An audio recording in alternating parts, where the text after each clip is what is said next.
Angus Young, how you doing? Good, Becko. The Offspring. How's it going, Becko? Dave Grohl, how you going, mate? Good, man. Pete, it's been a long time coming. Oh, Becko, hasn't it indeed? We go inside the dressing room, speak to the biggest names in music, Keith Richards, the Rolling Stones. and crack open their esky. That's exactly how I imagined you, by the way, sitting opposite me with a vodka and orange. You're a discerning chap. This is The Rider. Yes, welcome back to The Rider. Hey, this is Becko. Before we get to Dave Faulkner from the Hoodoo Gurus and talking about their new album and their 40th anniversary tour, but sad news this week with the passing of co-founder of Big Day Out, Ken West. And when you look back on the 90s and growing up anywhere in Australia, the Big Day Out was such a massive part of your rite of passage. It was going to see bands, but it was also not just sticking with the main stage. It was going into the boiler room or the lily pad, and you're exposed to all this culture that you never had before. And all this happened because of one simple vision that Ken had. He went overseas. He saw a couple of festivals in the States called Summerfest, and this is long before Lollapalooza came out and, of course, Coachella. But this is Ken West on the ABC podcast Behind the Big Day Out, talking about his humble beginnings. I was living in a squat, Surry Street, King's Cross. At that point in time, I was a graphic artist, poster designer, poster printer, poster gluer, upper, record company, manager, agent, driver, loader, everything. So he was putting on shows across Sydney, usually dance shows, nothing huge. But then he was offered the chance to do a headline tour with Violent Femmes and this new band, Nirvana. Said, I've got Nirvana out there, coming out. And I went, oh, okay, cool, they're good. As it built, it was like there was meant to be one stage with the Horden Pavilion, and then I wanted to do the skate ramp, so it could have been a second stage. So there's Ken West on the ABC podcast Behind the Big Day Out. And he had this vision of not just going to a gig and getting there at 9 o'clock and having a couple of beers and watching two bands. He wanted you to get there from midday. Be there for the build-up, see all these bands. And he also wanted to make it affordable as well, so you could be there and spend all day at the Big Day Out. It all began with Nirvana. What an incredible first tour that was. And of course, the headliners of that, Violent Femmes. And you're exposed to so many other bands. Metallica came as part of Big Day Out. Might have been the first time you saw Rage Against the Machine. Of course, the controversial tour with Hole. And then there was the local bands who were on the Big Day Out. Who Am I? Grinspoon. Of course, Silverchair, who were known as Nirvana in Pajamas, and of course, Powderfinger as well. So Valet, Ken West, very much lost to the music industry. When you think about this year, we've lost so many heavyweights, whether it's Chris Murphy, Michael Gudinski, Glenn Wheatley, and of course, Ken West. Now, back to the podcast with the Hoodoo Gurus. They're back with a brand new album. One of the singles off this new album, Chariot of the Gods, that's Carry On. The Hoodoo Gurus, go and check out the new album, and of course they'll be on tour a bit later on this year after all these COVID delays and setbacks. And look, here he is on Zoom from Sydney, Dave Faulkner. Good to see you. Hey, Chris. How are Good. you? Hey, I'm good, thanks. Welcome to my humble abode. Very nice. How you been? Congratulations to finally get the album out there. It's been way too long. It has been. It should have been out 6 months ago, really, but well, you know what happens. Yeah. Have a pandemic and suddenly it all changes. It feels like a long time ago because it was when I met up with you in the studio, because you were doing, I think, a different session. So it wasn't completely about this album from memory, but it was... No, it was. It was a series of singles at the beginning. So we wanted to record it as singles first, just to kind of like break it up and not be, production line approach. And yeah. Make it a bit more bespoke is the term I've been using.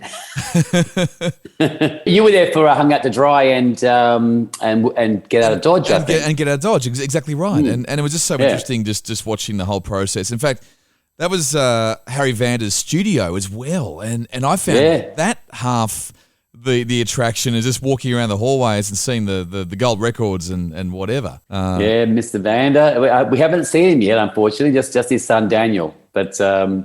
because Harry sort of stepped away a bit. He had a bit of a health issue, and he's been recuperating. And I think he's kind of going, well, you know what? I'm an old man. I might just smell the coffee or whatever the term is. He's just enjoying the outside world as much as he can in the middle of what's going on.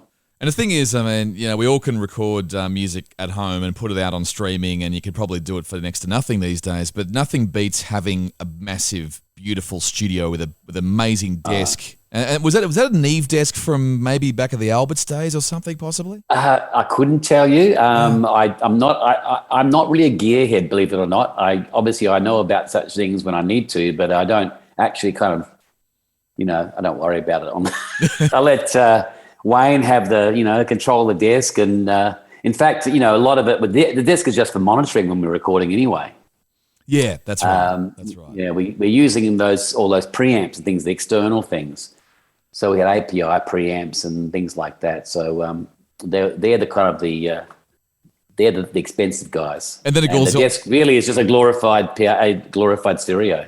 And then it just goes into a computer, because I've been in there and I watched someone else work in that studio, and literally you got all this desk and then just a computer, and he's just there on a computer doing plugins and mixing and whatever. And yeah, exactly.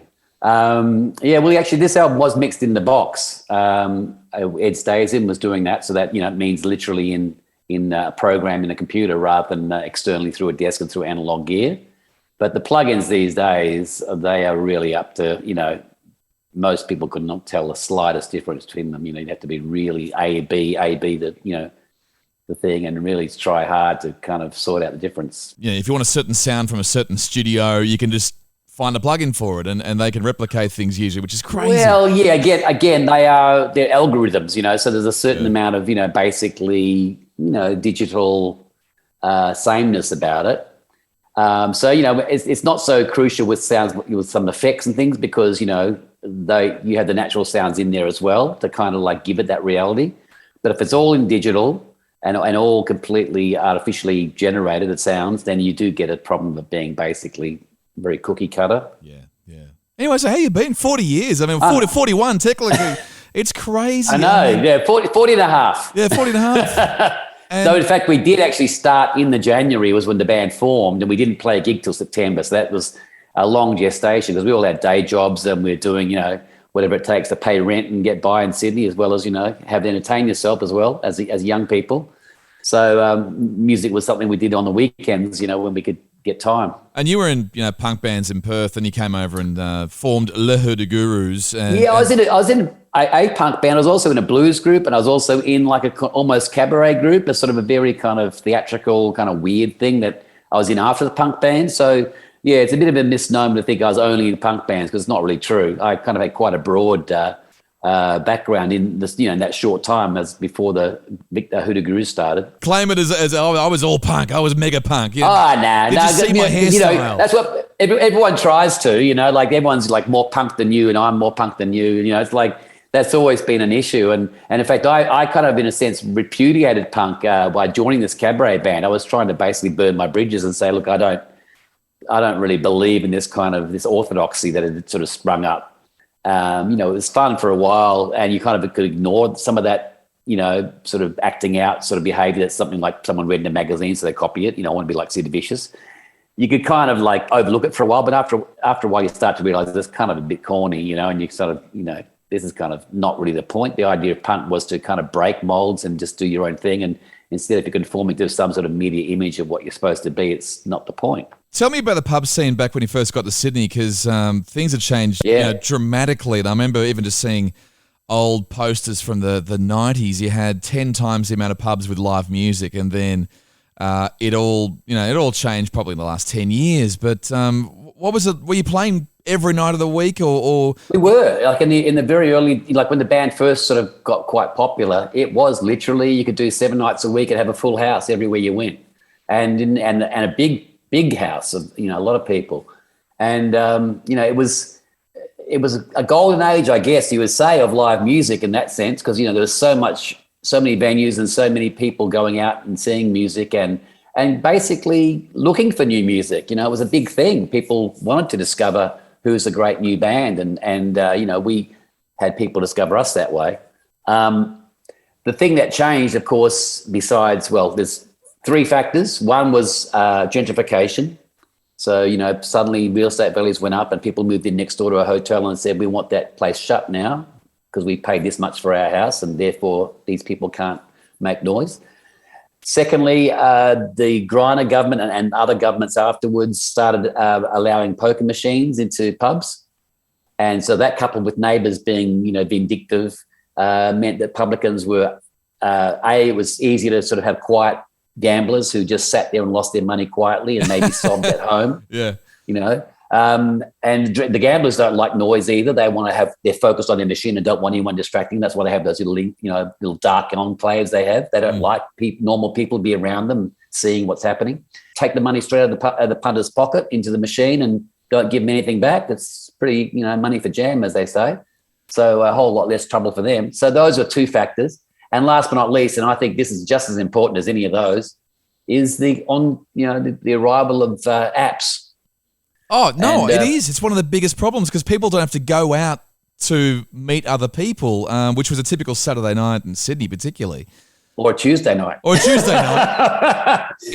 on a Tuesday night, it's you swipe left, swipe right, nip out for 15 minutes, get some fish and chips and a root and then come home and go and get ready for work. Yeah, maybe so watch true. something, play your video game, your computer game. But, so the lifestyles have changed. People have more outgoings now, having to maintain internet bills and mobile phones. These things didn't exist. We didn't have to worry about that. For us, it was about paying, taxis or, and booze and food. But, maybe Chico rolls at the end of the night. But the gentrification thing was a big deal because I remember famously people moved in next to the Annandale and we were complaining about the noise from the Annandale. It was one person that did that. One person just kept harassing and creating these frivolous complaints and basically hounded them out of existence. It's just incredible how people do that. And we've seen it all over the place. Yeah. So it's a shame, but we were very lucky. It almost felt when we were making our rise, it seemed like the smaller venues were falling away behind us anyway. We'd sort of graduated to bigger places, but there was less smaller venues and they were doing that sort of gentrification thing or whatever. And then, as we got bigger, the bigger venues closed as well. It's kind of weird. We felt like the ladder was falling away behind us, It was very strange. It was an interesting circuit back then as well because I was talking to Rob Hurst just a couple of weeks ago and he was talking about how there were all these bands doing the pub circuit, touring nationally. So it would have been, Hoodoo Gurus and the Mentals, Midnight Oil, Cold Chisel, all doing different spots from all the way down the coast pretty much. And you never saw each other at all because you're on different cities. Never. I mean, I actually have never seen Midnight Oil play. No way. We've been on a bill with them twice, and one was like a charity thing. I think it was Wave Aid, where we had a big for the floods. Yeah, remember that. For Indonesia, I think, for the terrible tsunami, and we also did one. Before that, a long time before, we supported them at the showgrounds at the Easter show in Sydney. Yeah. When it was at Fox Studio, where it's still in Moore Park there. Yeah. And so they were the main act, and we were supporting them, and we were just very happy that we didn't get booed off stage by their fans because their fans were notorious for hating support bands.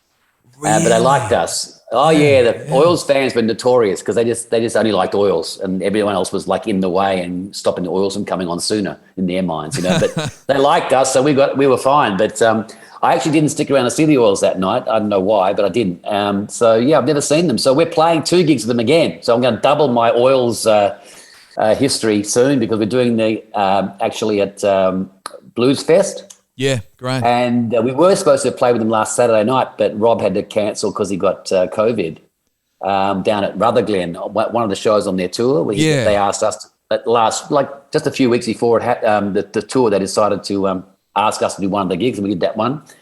And it was going to be fun, because we're old mates. And so that's been delayed now to the 24th of April. So we're going to do Blues Fest and a couple of weeks later do that or maybe 1 week later do that show with Oils again down at Rutherglen. So 2 in a row, I'll have my chance to see the Oils. I better, because this is the last one. Exactly right. I mean, look, who would have thought? Hoodoo Gurus have outlived Midnight Oil. Well, they started before us. Don't forget. That's true. So they got a couple of years on us. So we'll see who ends up with the most. And they've got a pretty grueling tour doing, right around the world, and I think they're adding more countries to it. And you famously did a lot of overseas, particularly America. I remember talking to you after a couple of American tours, and you always came back reinvigorated almost. Yeah, we loved it over there. I mean, I love touring the south of the US. It's just like I always described it as being like, being the worm inside an apple.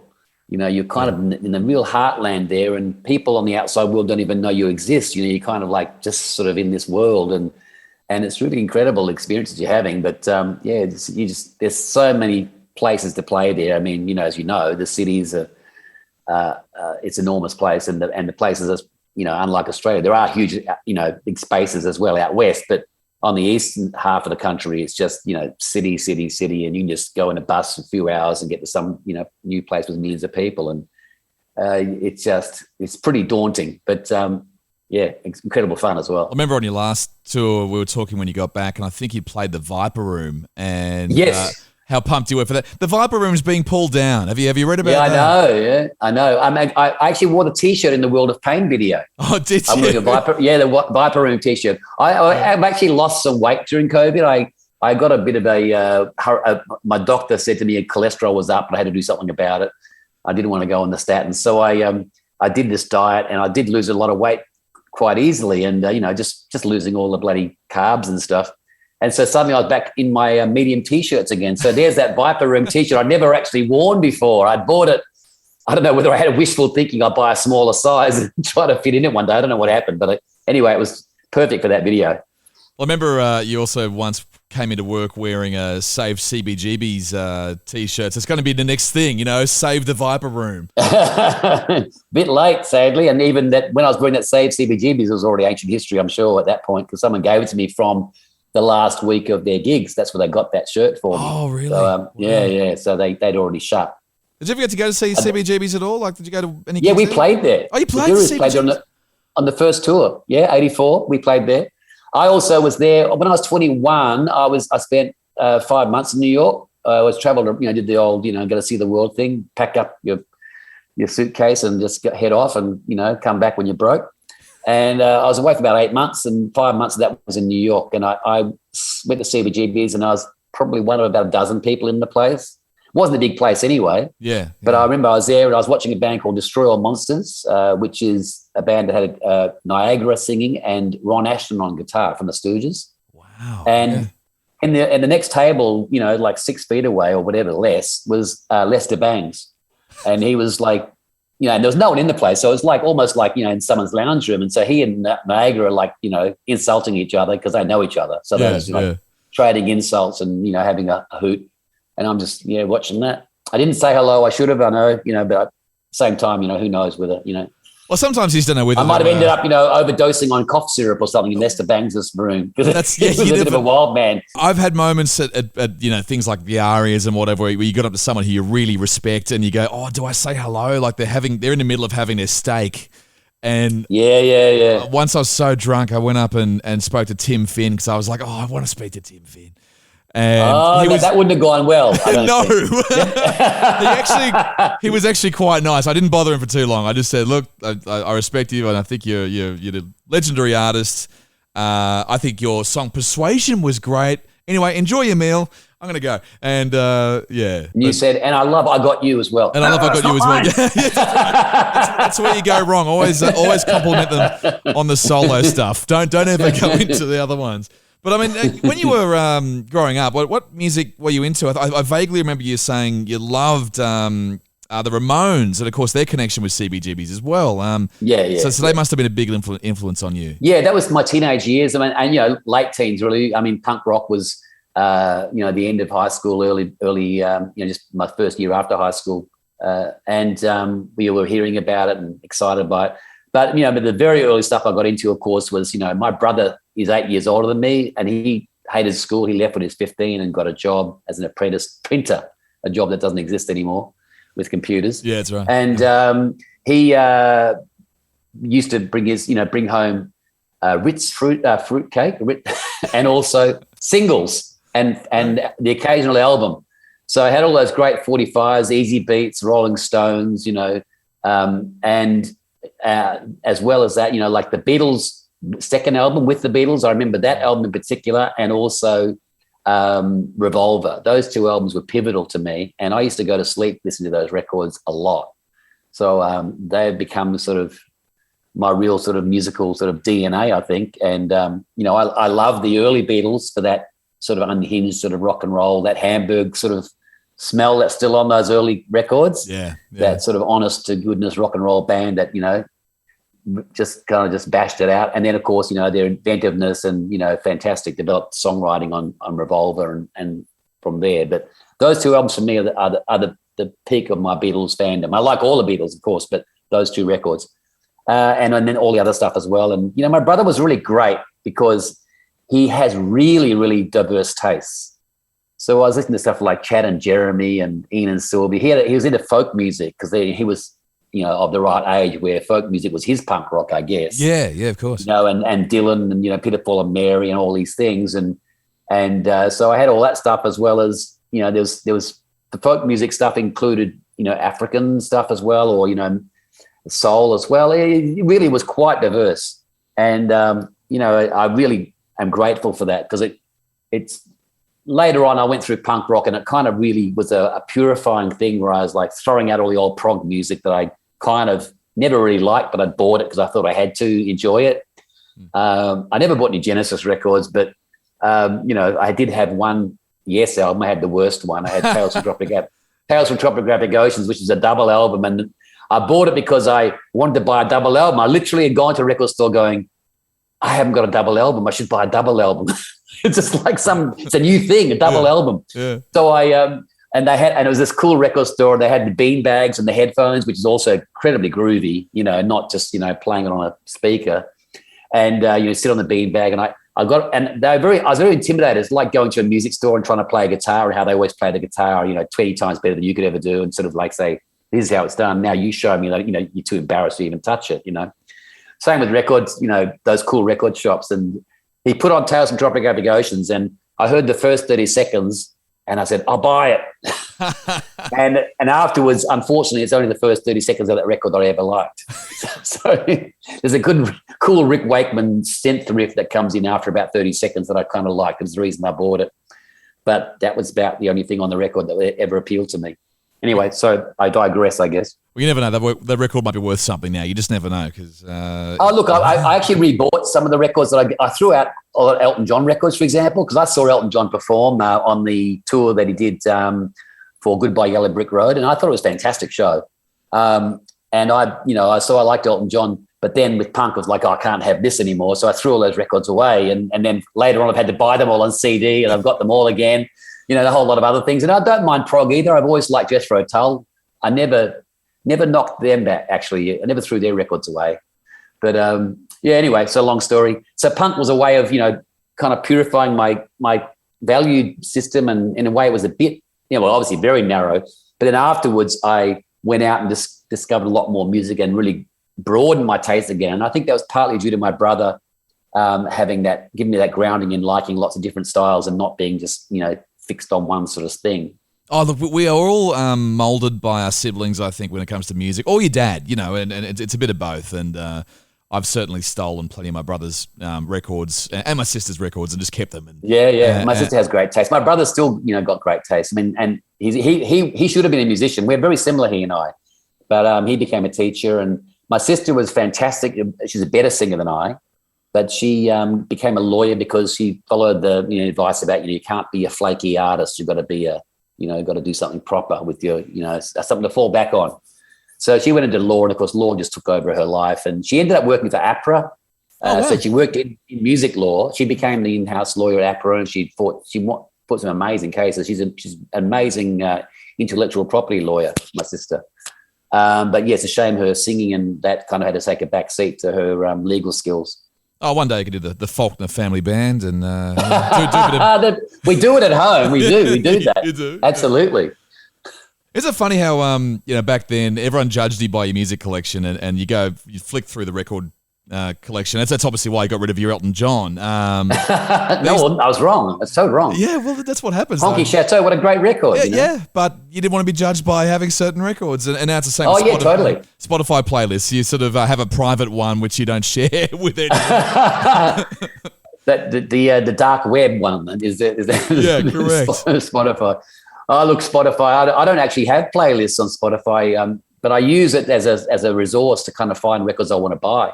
I love how the vinyls come around. I mean, it's really quite crucial now for artists like yourself. And the delays now for vinyl, so you can't really rush an album out. You have to get in the queue, and everyone was in that Adele queue about 6 months to a year ago, holding everything back. I don't know if you're affected by that, but well, we ordered our vinyl 8 months ago or something, and it still arrived late. It's arriving actually. I think it arrives yesterday or no, it arrived on Monday, and it'll take another week or so before they can manage to start shipping it out because they've got to do their thing as well in the warehouse. But it's crazy. That's one of the only things that we thought was good about delaying the album this last time, because we had the tour couldn't happen because of the COVID. And so we thought, well, let's delay the tour. Then it was like, well, you should delay the record to kind of, have it next to the tour. Yeah, yeah. And at least we knew, well, there's probably the vinyl will be ready then, because we knew the vinyl was going to take a little bit longer. So as it happened, it took a lot longer.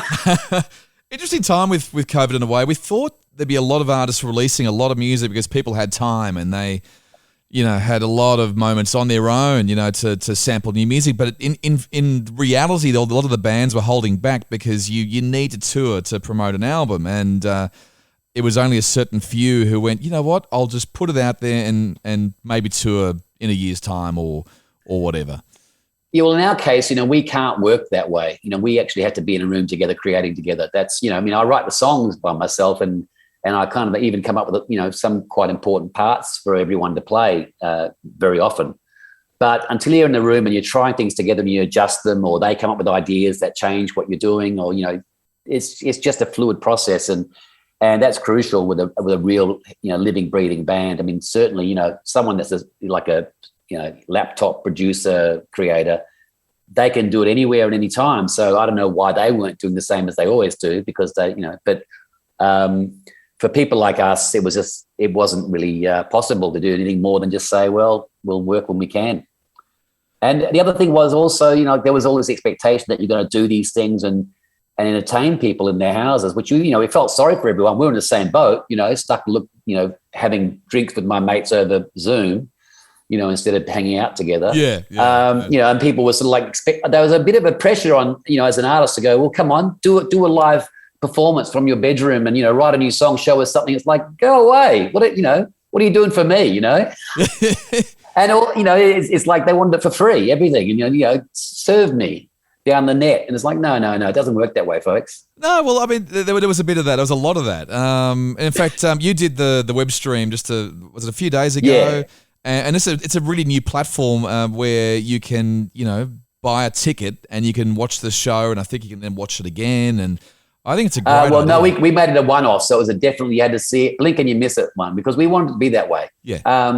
But yeah, I mean, it was really interesting doing that, but it's not any way a substitute for the real thing of actually being in front of people and playing. It just, there is something lost in this medium of going down that little microphone and camera. It doesn't transmit soul.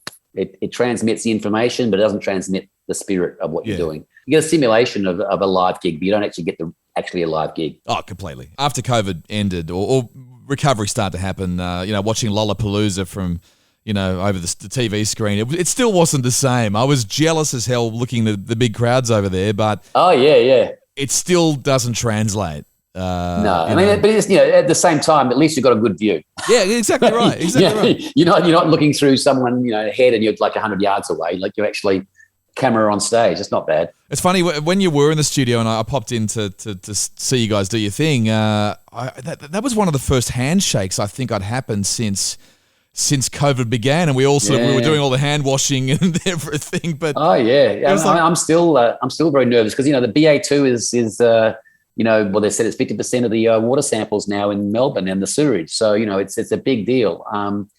So it's not over by a long shot yet.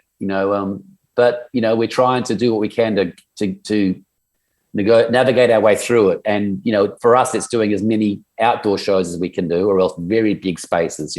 Yeah. But as far as doing a small little club with people 6 feet away from you, all bunched together, that's not going to happen for a little while with us anyway. I don't know about other people, but certainly not us. And also when you're in a band, you've almost got to be in a mini bubble when you travel as well, because it just takes one member to go down and the whole thing's down. We saw that with Rob Hurst, obviously. Exactly. Yeah. So, and that's terrible, and it's everywhere. It's an amazing number of people that I know that have come down with COVID in the last month or two. A friend of mine just last week, so it's everywhere and it's not going away yet. And speaking personally, I'm kind of selfish about it, but I'm a singer. And if I had problems with my breathing, that's the end of me as a singer. So, I can't take that gamble. Other people might, say, well, I won't die. That's okay. But I actually need to have all my abilities unimpaired. And certainly I don't want brain fog either, by the way. No.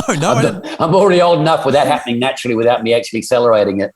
Oh, it's a real thing. I mean, my brother's got it. He's got this brain fog still months after he got it, and it's a true thing, So, and of course, there is the the damage to your heart and your other organs. Like Shane Warne, they said, had COVID twice. I mean, that could be a suspicious thing as to how he could have had a heart attack, because that could be but of course we'll never know, I suppose. No, but that's true. But he did die of a heart attack. Yeah, and God, if you've had COVID twice, you just don't know. But look, let's talk about the podcast. It's called The Rider because obviously I do want to ask you what is in the Hoodoo Gurus rider, and look, maybe how has it changed? It's very boring, our rider. Actually, it's very boring. It's changed definitely. Yeah. Well, firstly, I stopped drinking at a show probably mid '80s. Because I just found that when we started working more, I couldn't actually sing with alcohol. It would dry my throat out, and I'd lose my voice. I'd go hoarse. And I do try to sing a bit of range. So reaching for those high notes is actually kind of painful when you can't manage it and you're really pushing to try and get there, and it's not easy. So I just found it was so much better to not drink. So I wouldn't drink the day before a show or the day of a show. So for me, the rider is often irrelevant, but I might souvenir a bottle of wine to have with a pizza when I'm back home sometime, we've got a day off or something. And obviously if there's a day off, though, look out, because then the rider's mine. I mean, my favourite things on a rider, sorry if you want my favourite, strawberries. Yes. They're great for some reason for singing. I don't know why. Maybe it's psychosomatic, but I love them. Strawberries seem to be really good. And, we like, all that little deli stuff, all the bits of sausage and salami and different, olives and all that crap. That's all grist for our meal. So, we're quite boring now. We don't have a huge rider. I mean, we were touring with UMI, and they are legendary drinkers. I think Tim might be actually on the wagon right now. I hope so, because he was kind of really wanting to, and he said he had been sober last time I heard from him. He'd been sober for a month at least. And he'd done a lot of touring as well, so he managed to sort of avoid the pitfalls even while that was happening, which it's pretty hard to do. It is hard to do. If you do have a taste for it. But they used to have bottles of wine, 3 different bottles of spirits, and we were on tour with them. And every night after their set, we get off stage. They would have just left probably just before we got off stage, but they had 2 solid hours of just getting wasted. And they did it for an hour and a half before they went on stage as well. And they're taking bottles of wine on stage. It was actually kind of scary how much they drank. And, I admire them for their tenacity and their determination, but I'm not sure I want to have their kidneys and liver afterwards. Well, it is certainly, UMI are definitely one of the infamous bands when it came to that. And I had Tim on the podcast a couple of months ago, and he was saying how, he has a constant battle with whether to drink pre-show or post-show or give it up altogether. And I think he was saying he is trying to just not drink on a day of a show. Speaking for myself, I love not drinking at all. At first, when I first tried it, it was really weird because you have a couple of drinks to loosen yourself up and lose your inhibitions a little bit so you can kind of be a little bit more relaxed on stage, because it is kind of an unusual, strange environment to be up in front of people and performing, and you can be a bit self-conscious. So that taking that little edge off you does help with your confidence early on. But once I got over that and got used to it, it's actually so much better, just being able to hit the notes, but also just feel confident of that you're able to do everything you're thinking. You can sort of stay up the speed because things go really fast on stage as well. I mean, it's a bit like being a race driver, in some ways, because I'm singing, I'm playing, and I'm thinking about what I'm going to say to people in between songs. I've got a lot going on in my head. it's good to not be kind of slightly, dizzy at the same time. Anyone who's singing and playing guitar at the same time, I don't know how you guys do it, because I mean, it's sort of it's not easy. I mean, I've tried learning the guitar. It's not easy just doing that, but to do both and also know where you're at and probably have you work out where you're standing and you're working a pedal. You're right. You've got to have your wits about you. You know. Well, there's a muscular memory thing. That's why we rehearse, and and also why bands feel more comfortable after a few gigs if they haven't played for a while. We were lucky with this big Red Hot Summer thing that sort of kept brought us up to speed again. So we're going to have a few rehearsals soon to kind of just mainly go over the numbers that we want to play that we haven't we're going to pull out of the trunk there that we haven't done for a while. So we're trying to revive a couple of songs for this tour coming up. But that muscular memory thing, you can kind of a bit like when you're driving home, you don't have to actually always think about, which way am I holding the steering wheel? Is my foot the right way in the accelerator? You kind of get to the point where it's almost automatic and you can start thinking about other things, but you can sort of switch into it if you have to, whatever. So it's a bit like that. You get to be comfortable in your skills and not need to actually concentrate on everything all at once. Yeah, it's a really good point. All bands need to do that these days. I mean, all the bands have gone on a big tour, like the Oils and Chisel too. There was always a couple of warm-up gigs at a bowling club just to give it a go in front of an audience. And it's a bit like, a sports person, like if you're a boxer. I mean, you can train as much as you like doing, imaginary bouts with, even, going as hard as you can, but it's never the same as the real thing. It's so much more intense on a real gig. And the level just goes up at least 20%, if not 50%, from no matter how hard you try to push yourself in rehearsal, it never is the same. How'd you cope with the COVID staying at home thing? Were you reading books a lot? Were you listening to music a lot? Were you writing? And that's weird. I kind of just wasted time a lot, a lot of movies. I'm good at doing that anyway. Yeah. So it was kind of just me. But it definitely felt, at first you're kind of like going, okay, I'm going to do this. You sort of prepare yourself mentally and you're kind of, trying to sort of stay chill. But after about a month, I started to notice that I was getting a little bit antsy and feeling this is a bit harder than it looks, and that was also in the dark days when there's no vaccines and, where will this end? We had no idea, whether this was a Black Death and we're all going to be like only 10% of the population left afterwards. Who knew, Yeah, didn't know. So those sort of feelings and that also the lack of human contact, it's a really severe thing, so, that you start to really, eat yourself up, really, I guess, with no one else there to eat instead. We all did those FaceTime, group chats just to have a bit of human contact, but it was never quite the same. Oh, yeah, we did pretty good. Me and my mates, we definitely had a bit of a network going, and it was a regular Friday night thing, and it was pretty close. It's funny, at least you had all the stories and the feeling of community, those things. Yeah. And as I say, it's not the same thing as being literally in the room together with your friends, but at least you sort of, you weren't all suffering in silence by yourselves. You'd share your emotions about things, or at least, forget about yourself for a while and listen to someone else's, ridiculousness. Yeah. And it kind of felt like we were a little bit closer because we could just sort of invite people into our living rooms, whereas these days it's now, we've got to physically go to a restaurant now. What a pain in the ass. Oh, really? You don't like it? No, I love it. I missed it. I'm still a little bit nervous of the restaurants a little bit. It has to be one I'm really comfortable in and lots of airflow and preferably outdoor dining personally. So I'm still into that place. So I'm a bit behind you as far as letting go of all the precautions. Oh, it's fair though. There's a lot riding on a tour, and I caught up with Tim Friedman from the Whitlams, and he was doing a small show in Canberra at a theatre. And I said to him, do you want to go out to a bar after the show? And he goes, we're in a bubble. We have to get to the Enmore show. We have to do it. We can't miss that show. We have to do it. And And that's the new we're in the life. same boat. Like the Red Hot Summer, we got to the point where, in fact, the rules were for New South Wales and Victoria. The tour was you can't even talk to anyone else in backstage area. We had our own separate little dressing area with our own dedicated portaloo. This is in the outdoor shows, And we were all screened off from each other, and we had to wear masks when we were outside of our area, and all the crew and the other backstage workers were all masked up the whole time.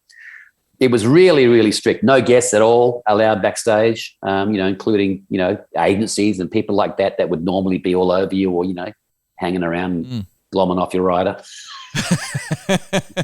You know what? I wondered about that because I couldn't even get in the photog pit. They were very strict about anyone in the vicinity of the bands. Look, fair enough. There's a lot of money riding on a tour. As we saw with the Oils and with Robbie Hurst having to cancel a show last week and a whole lot of others. I think it's 2 weeks of shows they cancelled now.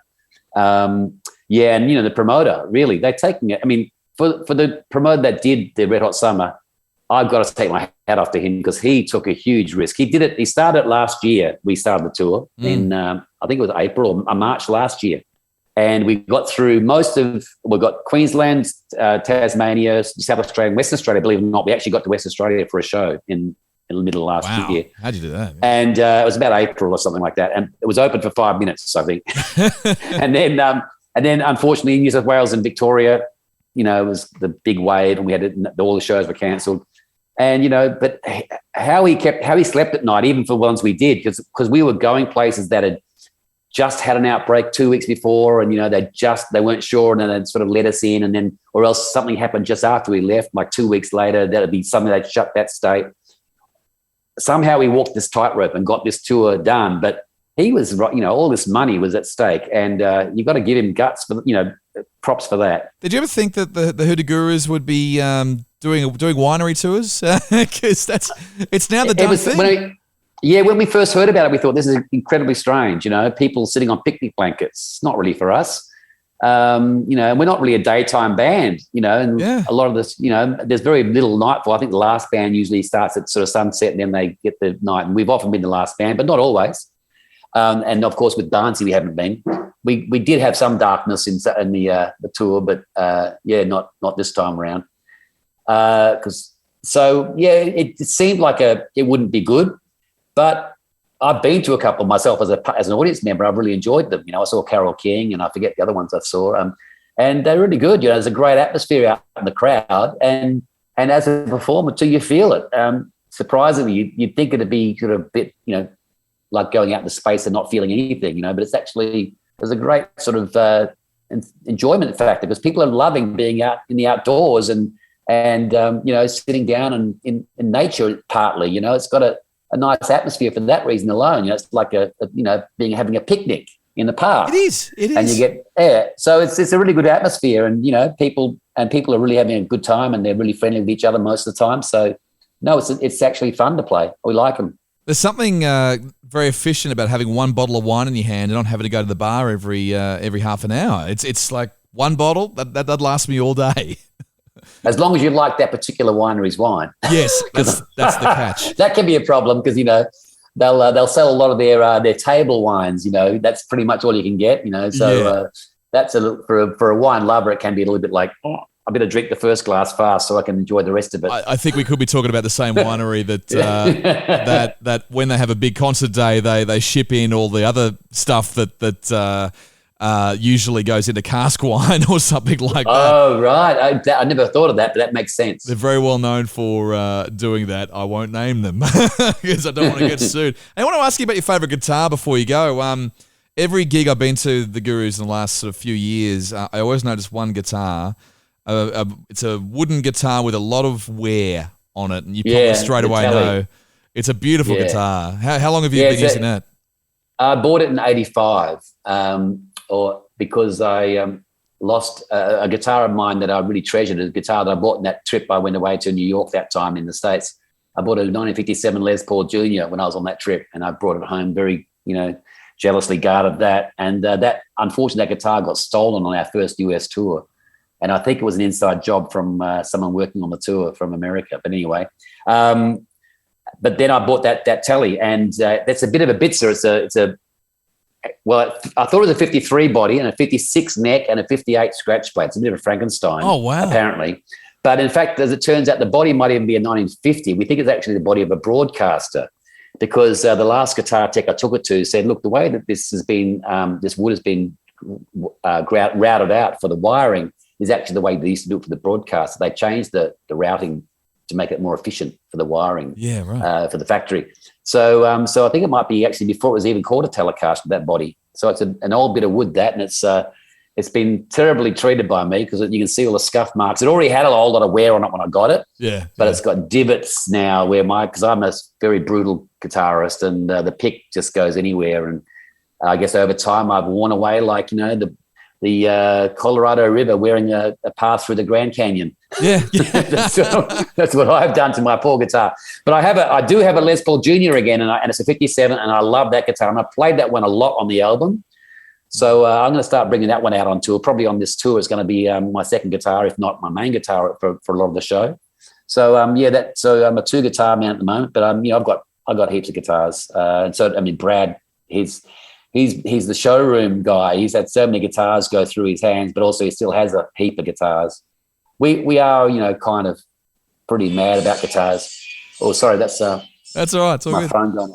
Yeah, go for it. Finish in a second. Yeah, we'll just chat amongst ourselves in the meantime. That's a great thing about podcasting. It doesn't matter.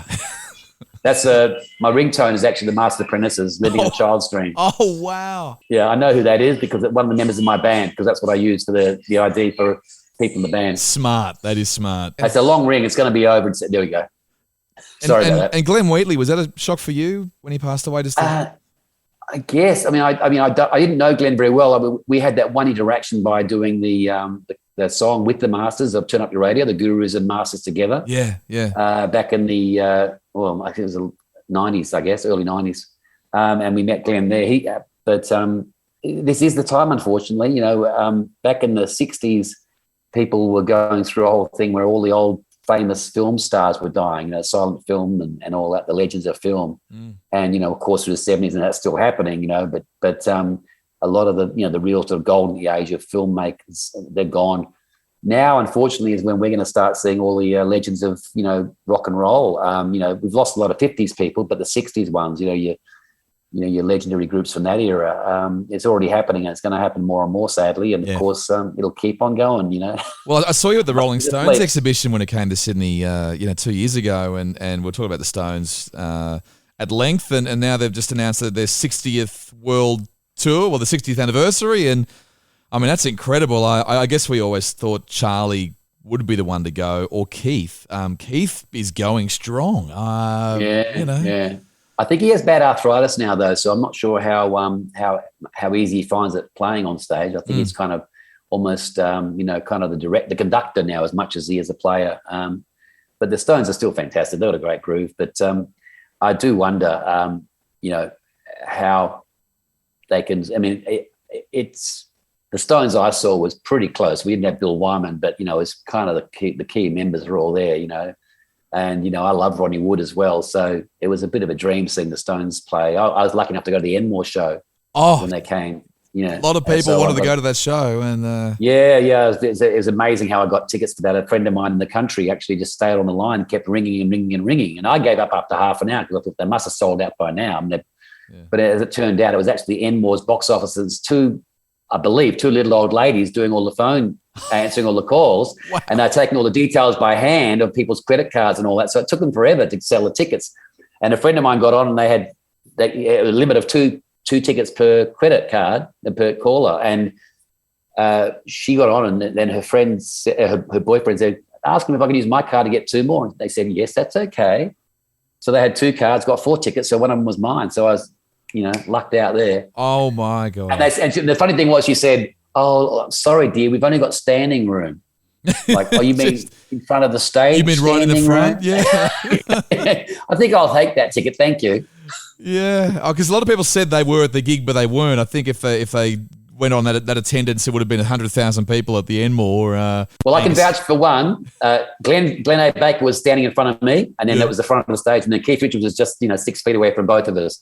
So that's what I know. And I believe Marianne Faithfull was up in the balcony because she was touring. She was in Australia for the show for Vivid at the Opera House. They had a thing about seaside shanties or something, and she was performing in that. And, of course, being the ex-girlfriend of Mick Jagger, she got a free ticket. Of course. And apparently she was up in the balcony and someone saw it in the third song, which was Tumbling Dice.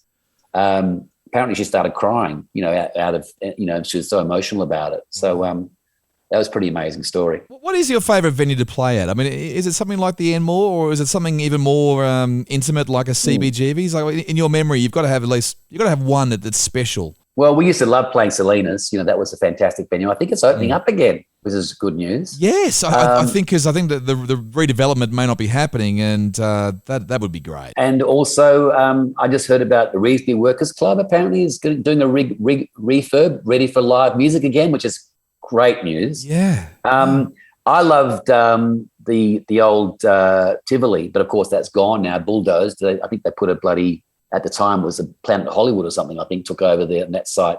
Yeah. But Tivoli was a great sounding room. It wasn't the greatest atmosphere in the terms of it was like a library, and the sound the acoustics was so great because it had carpet, and it was just the way the shape of the room was somehow fantastic for listening, but the sound just died away quickly. So there's no, because that's how good the acoustics were. It didn't just keep, echoing around the room. Yeah. And so the crowd noise, they'd clap wildly, but then they'd stop, and it's like being super silent. It was weird. But it was, once you got used to that, it was actually fantastic. So I love the Tivoli.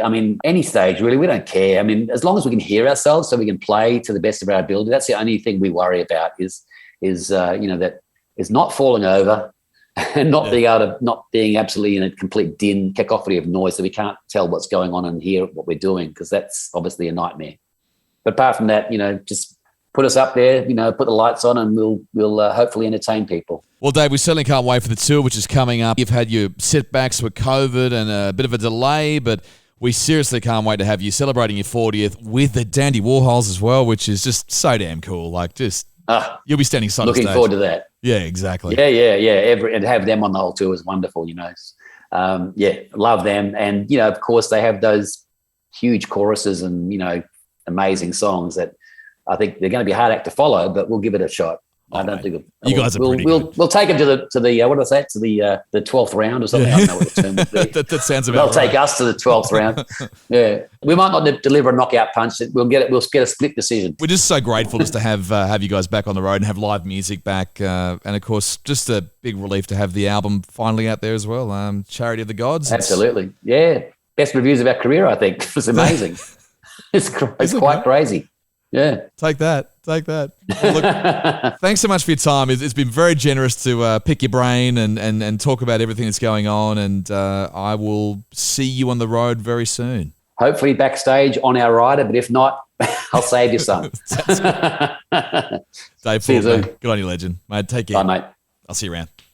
Bye. There he is, Dave Faulkner from the Hoodoo Gurus. They must be itching to get on the road. They've had a COVID delay, but let's hope for more announcements and a tour with the Dandy Warhols. I can't wait to see them as well. There's Dave Faulkner from the Hoodoo Gurus. Next week on the podcast, one of our great mates and just a real nice guy in the industry, Shane Nicholson. Some great stories out of him, and I really want to tell you who's on the week after Shane Nicholson, but I just can't yet. It's going to be big, though. Make sure you follow The Rider Pod on Instagram. We'll catch you next week. This is The Rider with Becko.